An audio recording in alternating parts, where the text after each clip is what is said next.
experts. That's right. We do this for a living. On this episode of MythBusters, we unravel the secret world of ancient martial arts masters, the ninja. Come, silent walrus, let us storm the castle. As Adam and Jamie attempt to walk on water, snatch a speeding arrow, That's perfect. Shadow Warrior style, Robo hand. and stop a lethal samurai sword with their bare hands. Master, he hit me in the head. Who are the MythBusters? Adam Savage. Ow, ow, ow, ow, ow. And Jamie Heineman. It's almost too exciting. Between them, more than 30 years of special effects experience. Cue dramatic music. Joining them, Carrie Byron. That's gonna be so cool! Grant Imahara. That baby purr! And Tori Belleci. Paramedics are nowhere to be found. They don't just tell the myths, they put them to the test.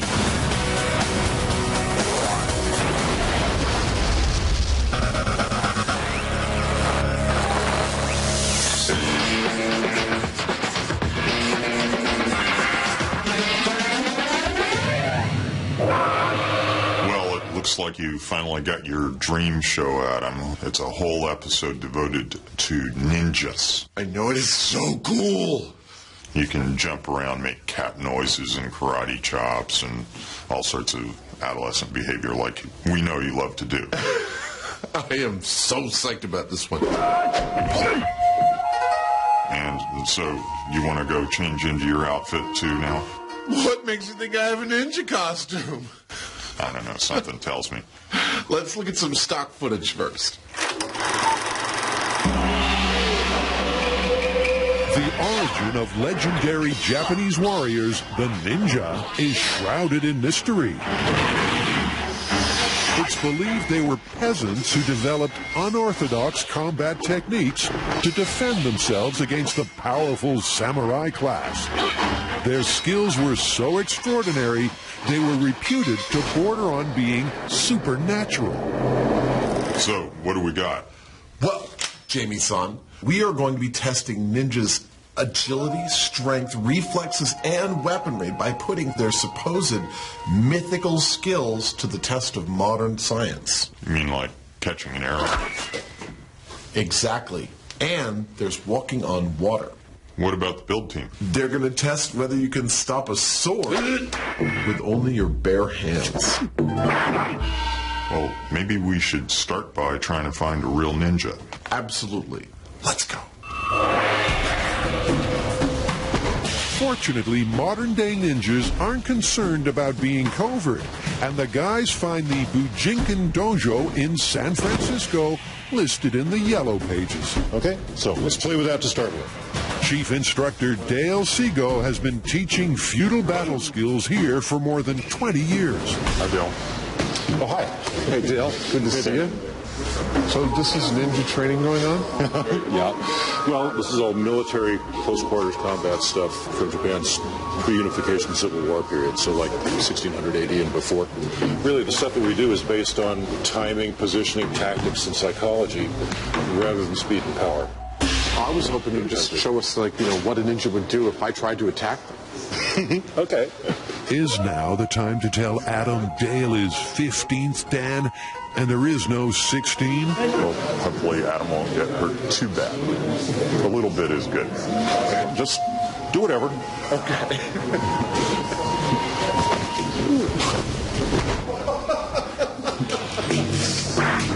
Adam hits the mat in record time. I was to do it so that I locked him up. As he falls, Dale gives Adam some pointers on the way down with the famed ninja throwing star. I wasn't actually using the point, it's just this, but it would say ripping out here. Ow. Right? Yeah. And we took him down. I had it in here too. Right in the back? That's good. The point where he fell down, I was ripping across here, and he came down at a point where he actually was landing on it like this on the back of his neck. That's pretty efficient. Will you come back to our shop and do some of this on high-speed camera for us? I'd be delighted to. Awesome. Okay, I'm done. It's back to the lair to test their 3 ninja myths, beginning with the tale of running on water. Well, barring any magical powers, which we can't really test on this show, ninjas definitely didn't just walk on water. But they might have had some help. Our researchers have turned up a thing called Mizugumo. So I'm going to build a set of these and see how effective they are. Mizugumo, meaning water spider in Japanese, were flat wooden discs that ninjas strapped to their feet. The theory is the wide surface area distributed their weight evenly on the surface of the water, so they didn't sink. So what kind of wood would a ninja cobbler have used?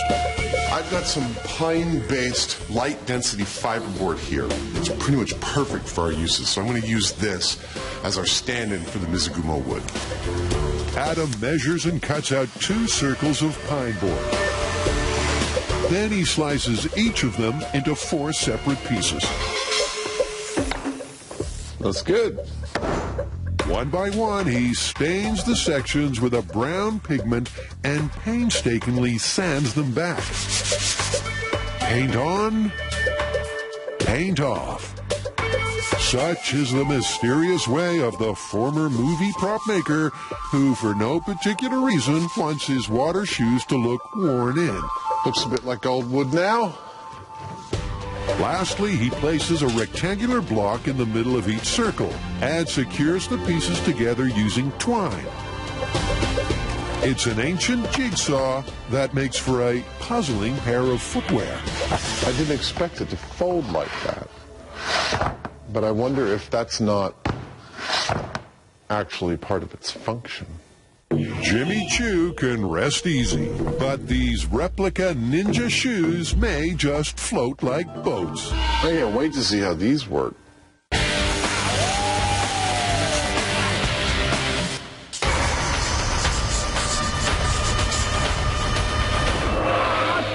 We know ninjas have speed and quick reaction time. This myth is about strength. Idea is a ninja's being attacked by a swordsman. Swordsman's coming to swing at his head. Ninja catches the blade in his hands without cutting his hands and without being chopped in half. You mean like this? Oh, you're not supposed to let go of it. That's precisely why we're not starting with real swords. Precisely. The team learned just how dangerous real swords can be in a previous myth when they built a Decapitation hazard, everybody. pneumatically powered mechanical device that could whip around with the same force and precision My blades are not good. as a samurai with a point to prove. Well, I guess it's time to dust off the old sword swinging rig. I think we're going to have to turn on side because I think it's more like a head swing and maybe calibrate it to human speed. All right, cool. So which one of us is going to catch it? Not me. People say I'm not that quick. All right, well, maybe we should make a sword catching rig. Maybe 2 hands that come together like that, and we'll calibrate it to human force. Sweet. Sweet. This is going to be so much fun. First, they need to make fake hands to attach to their rig. Carrie gets to work and mixes up a batch of alginate to make molds. You're holding your hands flat like this? No, I got something else going on. I got a surprise for you guys. You're going to love it. After 20 minutes, the gel is set. Go higher. And Tori can break free. Nice. Looks good. Meanwhile, Grant's brought our ninja's nemesis, the samurai sword-swinging rig, out of storage and has started putting it back together. The basic idea behind this is big air ram pulls on the chain. The chain is wound around the shaft. As it pulls, spins the shaft, sword swings really quickly. Representing our aristocratic samurai warrior is a pricey reproduction Japanese sword. Representing our ninja peasant is a humble ballistics gel head. I like it. I love it. Good, homeboy. They align the blade so it sweeps in a downward motion between the arms. And if the hands miss, it'll get caught right here in the skull. Love it. That's great. Carrie has made multiple ballistics wax reproductions from Tori's hand molds and slots her first set into the ring. Now we can also get that applause we always wanted. MythBusters with a live audience. Yay! I like it. Perfect. Coming up, the team tries to cut it as ninjas. And We test to see whether Ninja Mizugumo shoes will help you walk on water.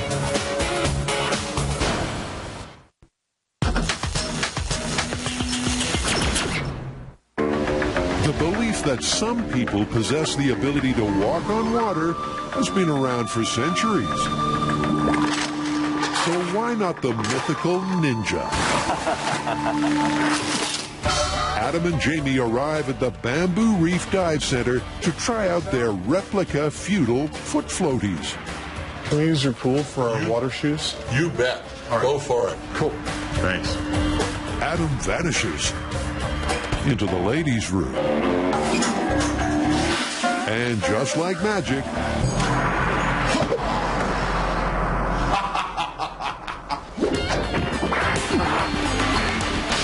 These are my special device for storming the castle, walking across the water.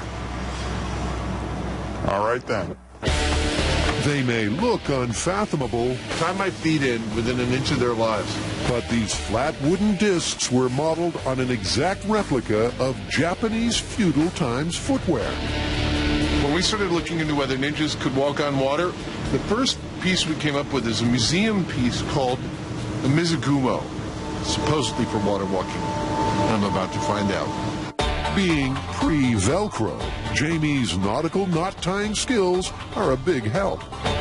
Not many people know this, but Jamie comes from an ancient line of 9 generations of shoe tires. Come, silent walrus, let us storm the castle. I will don my safety gear. Adam dons his padded suit and psychs himself up for the challenge. The pool waters are as still as glass, and all is quiet. It is time for Ninja Savage to stride forward and walk across its surface.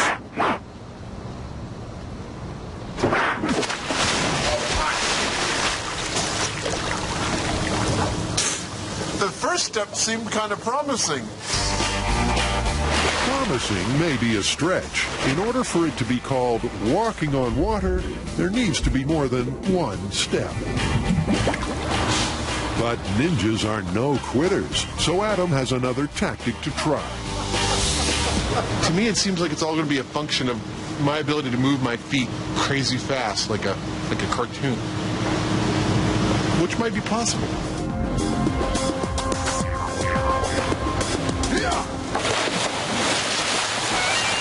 Despite his increased momentum, the shoes still weren't able to support Adam's weight. But it was comical. I believe that the moment I hit the water, I was sinking in the water.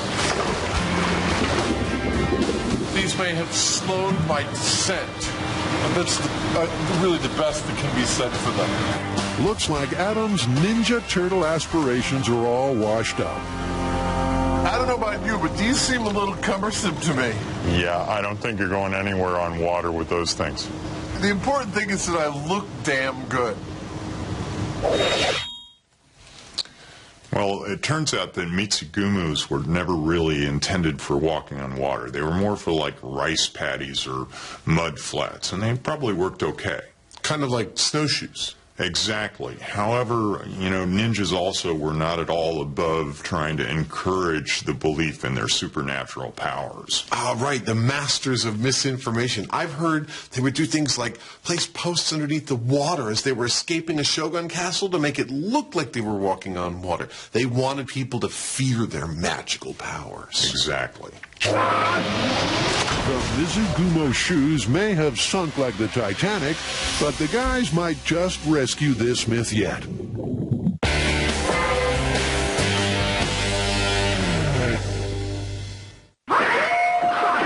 Could ninjas stop speeding swords with their bare hands? To find out, the team is building a mechanical device that's part sword-swinging samurai and part sword-catching ninja. That looks good. To calibrate it to move with realistic human strength and speed, they need to do some tests. Grant hangs a force plate on a C-stand that represents the blade the ninja must catch. The force of the ninja's hands will be set to the person with the greatest strength. And do it like your life depends on it. Thanks for that motivation, Grant. Go. Go. Go. And with a mighty firm smack peaking at 1,000 newtons, the most determined to stay in one piece is The pain. Grant. The pain from the initial hit. Well, there you go. You're all full of Newtons. You are full of Newtons. Yeah, fig Newtons, maybe. The team sets up for their next test to determine the speed of the sword swipe. Take this sword, throw it down as hard as you can on the ninja, and we'll see who's the fastest. Don't think of it as a competition, but it is. Suddenly, Adam ambushes the trio. It was a classic ninja move. Tori steps up to take the first swing.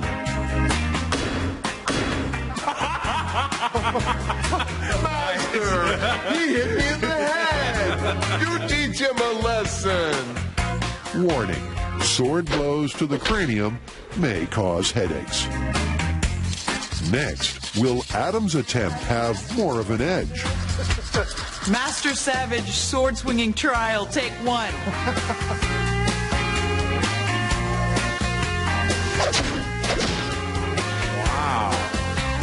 Look at that. Ninja's cool black stalker wear is getting shredded. Finally, it's Grant's turn. The ninja must go to the bathroom before he swings his sword. He hasn't looked this incensed since Star Trek was canceled. Master Imahara sword swinging test, take one. Nice. They compare their times on the high speed, and once again, Grant aces the test. How many frames is that? That is 24 frames and 96 milliseconds. Nice work. Way to go, benchmark. Thank you. I think it was the face. That's about 47 miles per hour. Coming up, the team discover a ninja job safety hazard. Dude, look how deep that went. And Could a ninja really pluck an arrow out of the air? Sorry about that, man.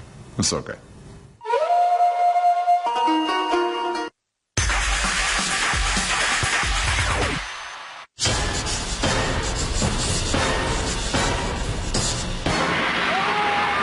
Next up in our ninja bits, can you catch an arrow with your bare hands? How are we going to do that? Well, I figure we should take some of our arrows downstairs and you can shoot them at me and I'll just try and catch them.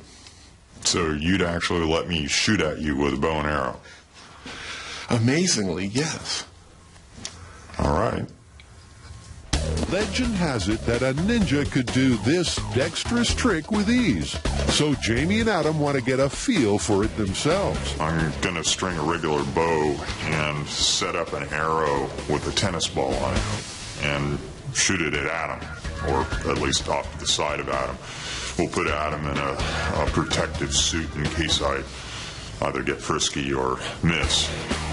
Jamie is an experienced archer, and even though he's not using a real arrowhead, this is not something to try at home. He's going to be shooting from over there into this garbage can. I'm going to be standing here. We'll catch it on high-speed camera, see how fast I can actually catch this arrow at. Jamie marks out notches on the shaft. The further he pulls back, the faster the rod will travel.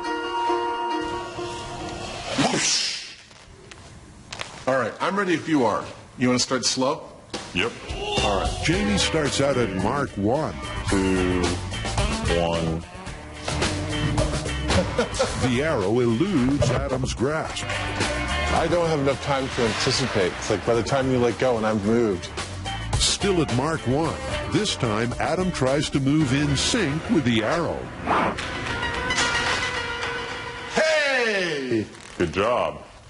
You know, I anticipated when you were just about to do it, and I just started moving, and we worked, it's like working together. It's a beautiful thing. Next, Jamie ups the ante to Mark 3. But the arrow keeps sailing on by, as the guy's unified martial arts magic peaked already. Got it! Even though Adam's form was impressive, the speed was lacking. Their tennis ball projectile was traveling at 58 miles an hour, a third of the speed of a real arrow. You've got a couple of things here that are throwing this off. For one thing, this is, what, twice or 3 times as heavy as a normal arrow would be because of that thing on the end of it. Right. I really think that we need to figure out some other solution. To test this myth at a true-to-life rate, the guys have to bounce around a new strategy. Back over at M7, the team has finished putting their mechanical sword-catching rig together. Now, to set it to move at a real-life rate. We don't want it to be superhuman, and we don't want it to be subhuman. We want it to be whatever a person could do, then we'll be ready to try and catch a sword. Calibration first test at 100 psi. In 3, 2, 1. That's good, yeah. Yeah, the speed and force of the ninja's arms was exactly the same as Grant's best time, but the replay reveals something undetectable to the naked eye. There's a bounce back which could let that sword get right through there. As the hands hit together, they bounce off each other and jiggle like jello, opening up an unforeseen headache. The force is causing them to bounce away, and it's allowing a gap which is going to allow the sword to go right through and bury into the guy's head. What I'm thinking is maybe what we do is put some kind of a latch so that when the hands come together, it keeps them there. And it's not adding any more pressure. All it's doing is keeping the hands together like you would be able to do if you were using your muscles. He attaches 2 kickstands to the arms that will fall and lock into ratchets and fastens pneumatic rams on either side of the hands. This thing's starting to look like a monster. Pretty soon you're not going to recognize it. But it's function, not form, that counts. Here we go in 3, 2, 1. That look nice and sturdy and stable. Yeah. They check it out frame by frame. Stay together. One. Stay together. Yeah! Baby! That's There it. we go. Now, Now all we have to do is catch a sword. That should be easy. With their rig set to human speed and pressure, Grant adds a final touch that will trigger the entire system. When the arm passes through, it actually activates the hands clapping. Let the recreation of the battle between the 2 ancient warrior classes begin. in 3, 2, 1. That's what I'm talking about. High five.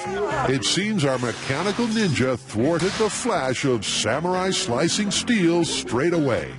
Or are we jumping to conclusions? My guess is it bounced off the table and then shot back up into the... So you got it on the rebound. And everybody knows being caught on the rebound doesn't count. That's so sad. I was like shocked that we actually caught it. I was like, how is it that easy? So true. But moving on is the best remedy. Grant adjusts the timer so the hands will trigger sooner. Hopefully this time, the adjustment will get it so that the hands clap right on the sword. All right. 3, 2, 1. He stopped it with his head.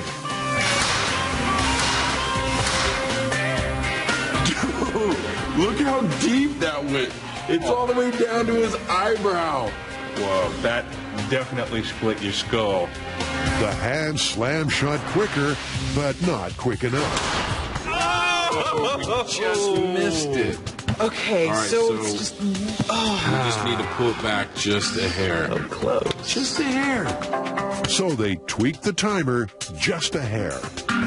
Ninja sword catching rig in 3, 2, 1.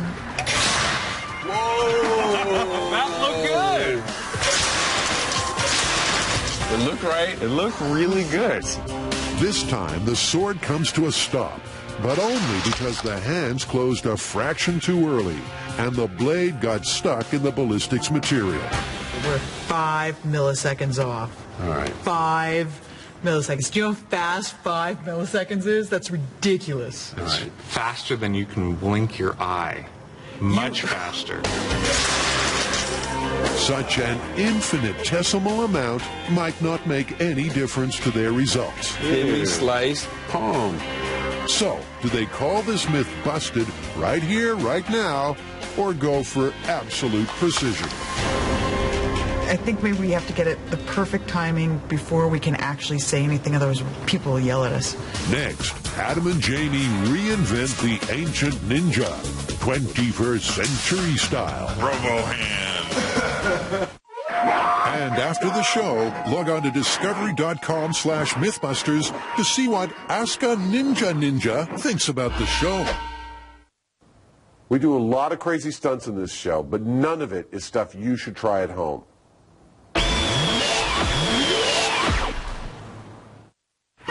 Jamie and Adam are targeting the myth that a ninja can pluck a speeding arrow out of the air.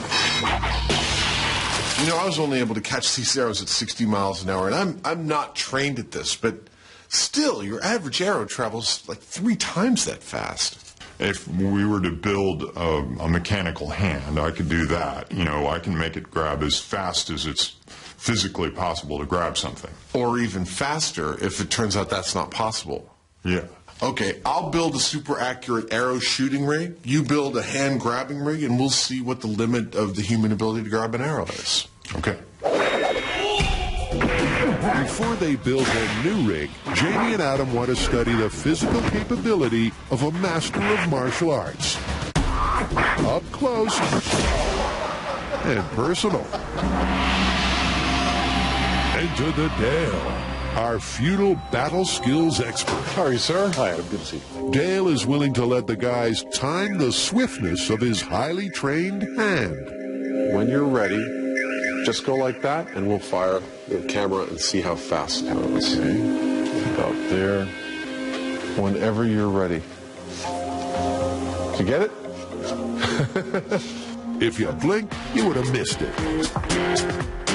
Wow, this is 500 frames per second, so you closed your hand in about 35 milliseconds. That's great. That gives us a really good baseline to try and get our robot to equate to, and I think it makes it a lot easier for our mythical ninja to actually catch it. Jamie's beret doesn't come off for many reasons, but one of them is to weld. His job is to make a mechanical hand that's as fast as Dale's. This is a trick that I've used before on various kinds of movie things where I need a fake hand. A motorcycle chain is actually very sturdy, and if you run a line along one side of it that pulls taut, the whole thing wants to curl up like that. Jamie welds 5 pieces of chain together to form the fingers of a hand. Then he attaches it to a metal stand and threads the links through with long laces. These things that I'm putting in here right now would be equivalent to tendons. But instead of going to a muscle, they're going to a pneumatic actuator. The actuators will provide the force that will clamp the fingers and thumbs shut in a vice-like grip. This will be protecting Jamie's shop in no time. You have 3 minutes to comply. While Jamie completes the catch, Adam works on the throw. I've hard mounted the bow to a steel frame. I've got a trigger mount that can pull back the string, and all this will be attached to a timer, a super sensitive timer that will also trigger the hand catching. The timers will allow the guys to fine-tune the release and hand grab to the millisecond. Adam and Jamie's arrow nabbing device is part man, That's perfect. part machine. Well, that ain't moving. That's not going anywhere? All ninja. Robo hand. Your move, creep. Arrow catching rig, test number 1. Here we go. 3, 2, 1.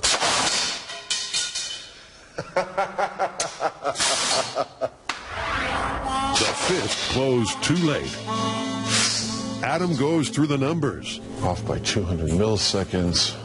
Both the arrow and hand were moving at accurate real-life speeds. The arrow clocked 170 miles an hour, and the hand grab was just 2 milliseconds slower than Ninja Dale. Adam adjusts the timers to his precise calculations. The arrow to release 200 milliseconds after the hand starts to activate. So that's 1, 2, and it's 200 milliseconds. That ought to do it. 3, 2, 1. I wonder what happened. Too fast for my I eyes. know. Finally, they achieve a perfectly coordinated shot. But even though the rig was working at the correct human and arrow speed, the ever-elusive projectile slips through the hand's grasp.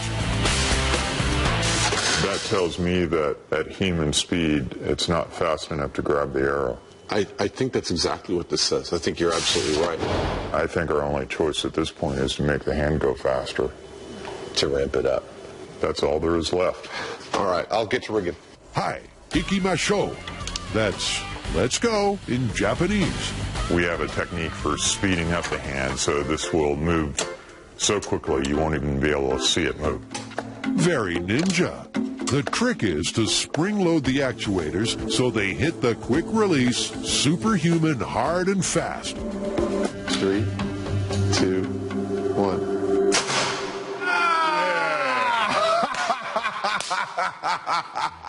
That is perfect! Superhuman ninja strength. Got it.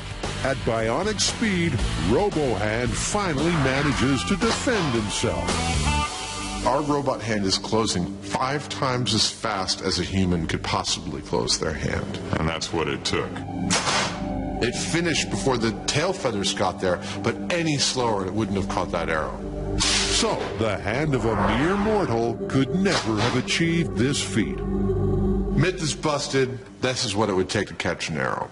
Robo hand. Robo hand! Now, just all we have to do is build the rest of our superhuman ninja robot, and we can take over the world. Okay, you do that.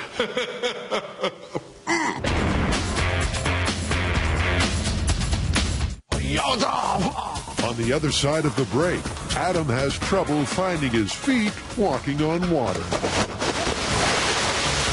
Woo! Oh, if I had any dignity, that would have been humiliating.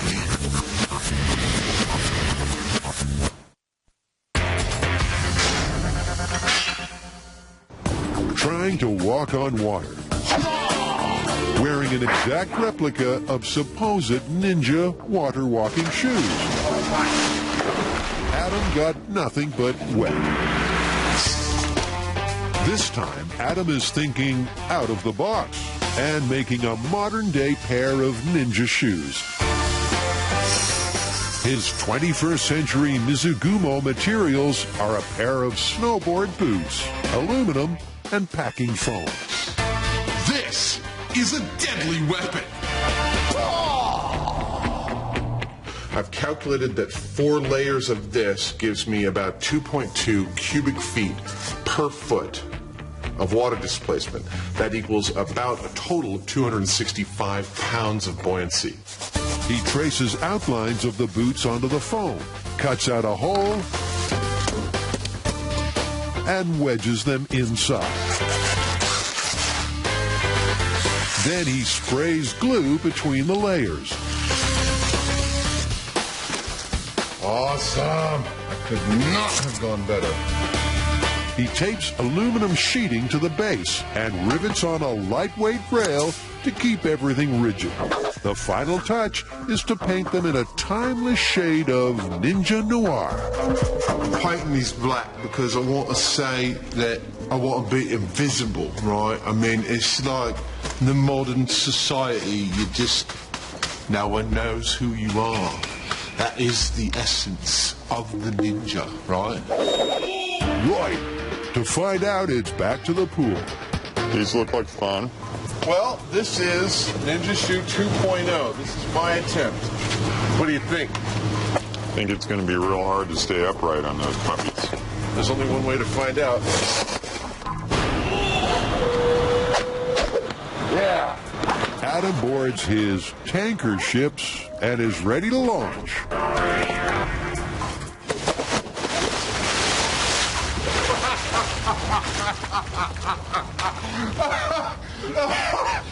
Woo!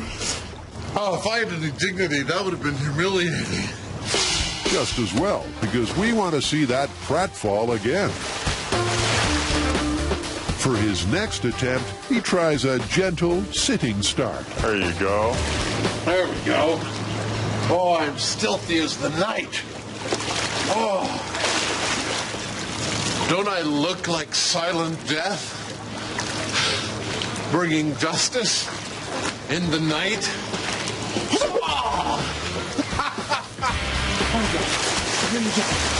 Our far from soundless assassin is trying his hardest to move forward. My paddles don't seem to be working, man. But it's like being stuck on a nautical treadmill.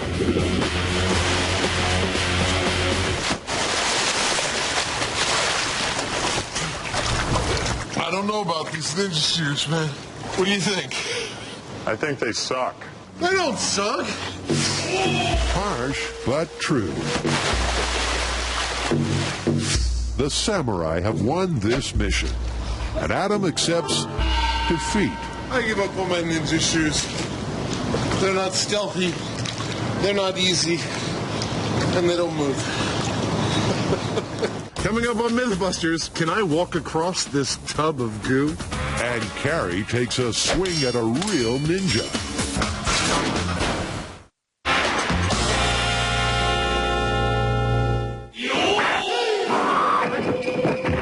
You've seen this ninja battle trick in 1,000 B-grade martial arts movies. But is it possible? To find out, Carrie, Tori, and Grant built a sword-catching machine that so far hasn't cut it. He stopped it with his head.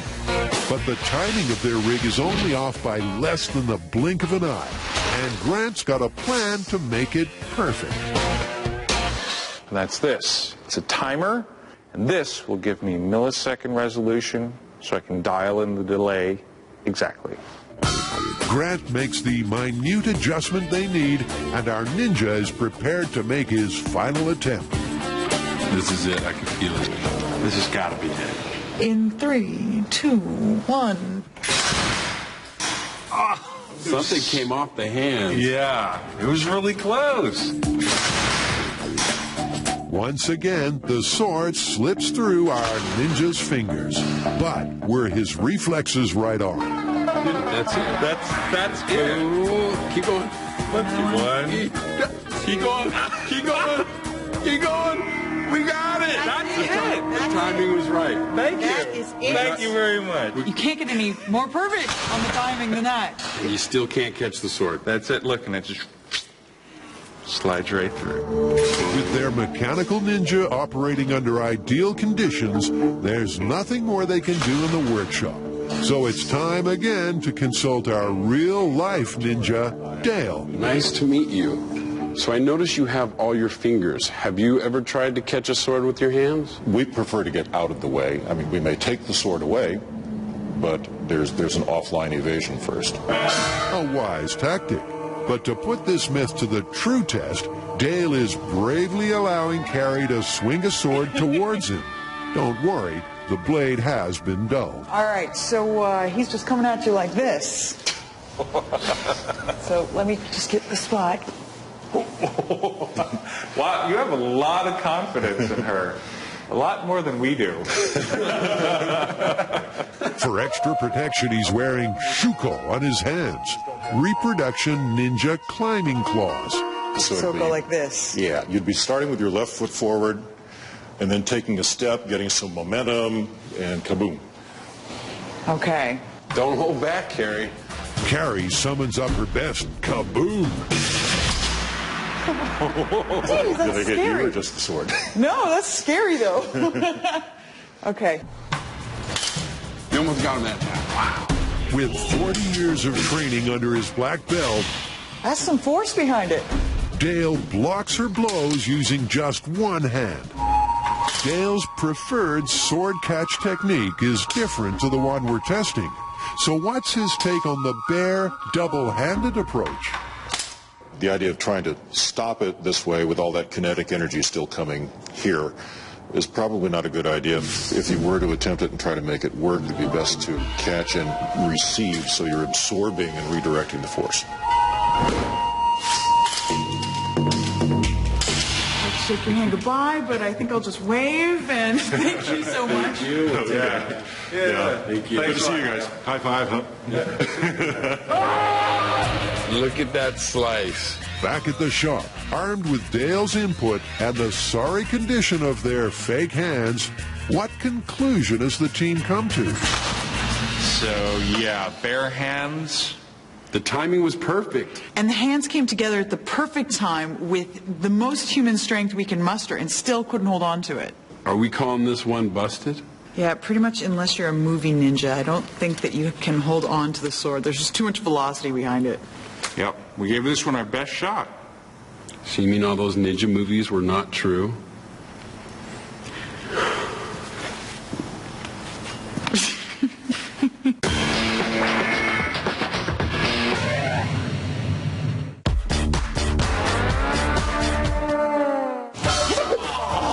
Attempting the mythical ninja trick of walking on water, Adam went nowhere but under.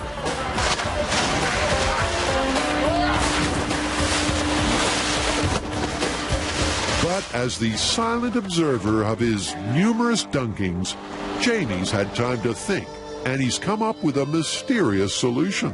There is something that I've come up with that you can walk on it. It does have a lot of water in it. I'd like to see how that works. His covert concoction is 200 gallons of water and 1,000 pounds of powdery cornstarch.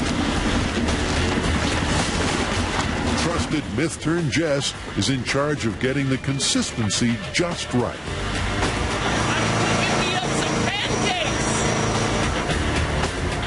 Some blue food coloring completes the recipe. Okay, we're good. Are we ready to pour? Yeah, ready when you are. The mixture is tipped into a large plastic container that represents a deep samurai moat.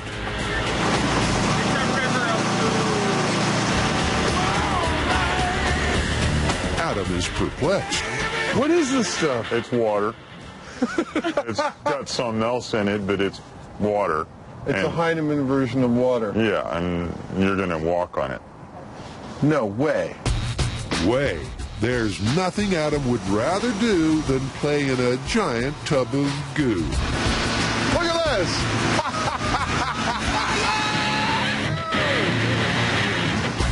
Finally, the container is filled to the brim, and our ninja novice soaks up some advice from Sensei Heinemann. I think you ought to get one good stride across it. As far as hanging out there and walking around or even hopping, I have my doubts. All right, well, I want to go. Adam scales the imaginary wall and is ready to cross the water obstacle. Think like those movies where they're walking up bamboo and stuff, you know. All right, here we go.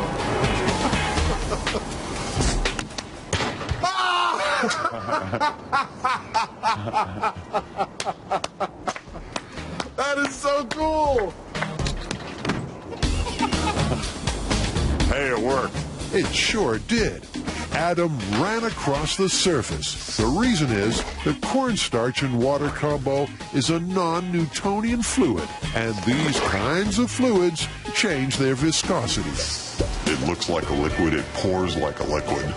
But when you want to run across it, you're fine, because the impact of your feet is enough to change that balance. All of a sudden you've got a solid that you're dealing with only for a second, but it's long enough for you to move across the top of it without sinking into it. I'm just going to go back and forth a couple of times because it's really fun. Adam shatters the perception that shadow warriors don't know how to have a good time.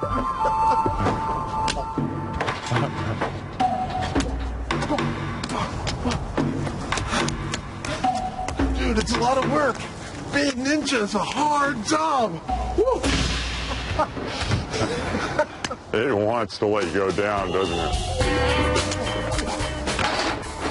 All right, so this is just to show there's no trickery involved. This is actually a liquid. I'm going to step into it.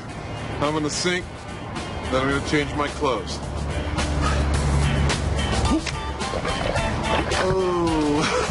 Oh, that's funky. Oh, dude, that feels so wrong. So it's a far-fetched idea for feudal Japanese times. But corn was introduced to Japan around the 16th century, right around the time ninjas existed. And it sure was fun. Oh, come on in. The water's great. Of course, this is a little on the silly side. I mean, yes, it's a liquid, but are you really going to have large quantities of cornstarch mixed up and sitting around someplace? I suppose maybe next to a cornstarch factory in Asia somewhere, and you happen to be a ninja and you happen to be trying to sneak around. It's a bit of a stretch. All right, so this is the end of the line for walking on water. What do you think? It's busted.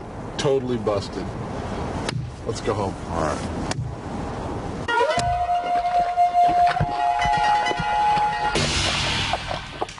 Adam, I'm a little concerned about upsetting the ninja community. Really? I mean, come on. How many of them could there be left? Enough. Do you want to know what the Ask a Ninja really thinks? Log on to discovery.com/MythBusters to find out. Looks like a buddy of mine.